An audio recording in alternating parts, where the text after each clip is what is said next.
Coach राति सारा 7 ରୁ 8 घंटा सोइला पर भी सकाळे उठे कि एनर्जी लागू नहीं भाई तुम राति पेटे खाई दौच ना कौन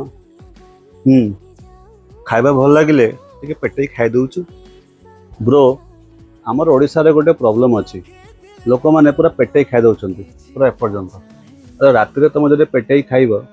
तो तुम बॉडी राति सारा तुम खाद्य को डाइजेस्ट कर स्पेंड कर तो तुमको एनर्जी मिल के तुम कम कर आउ पानी बेसी पीबे नहीं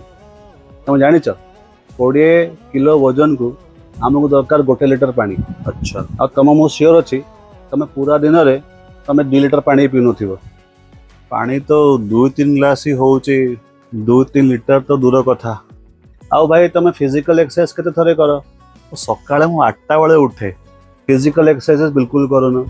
हाथ गोड़ सब जाम हो जमी जंख लगी जाए सेमती जंख लगे बेले हो फ्लेक्सिबिलिटी रहिबो नहीं न्यूट्रिशन फूड किसी खाऊन बरा प्याजी चकुली इडली ये सब तुम फेवरेट जिनस तो एनर्जी कौटी मिल सो कोच तार अल्टीमेट सॉल्यूशन कौन हो पारे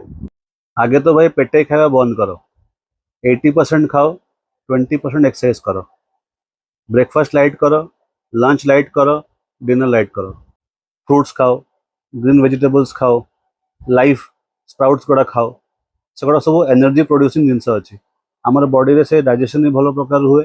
आउ एनर्जी प्रदान करे सब बेले पानी ऊपर फोकस कर जदि तुम 20 किलो वेट अच्छी 20 किलो वेट को दरकार 1 लिटर पानी अकॉर्डिंगली तुम जाता वेट थी से हिसाब से पानी पियो फिजिकल एक्टिविटी रे वॉकिंग को मस्ट रख गोटे दिन में एटलिस्ट 10,000 स्टेप चलवा ट्राए कर खाइबा पर वॉकिंग कर राति भी वॉकिंग कर आ निजको बॉडी को हील करने को समय दियो जिते तुम बॉडी को हील करने को समय दब तुम फेस ग्लो भी कर बॉडी भल भी हम आ तुम एनर्जाइज फील भी कर।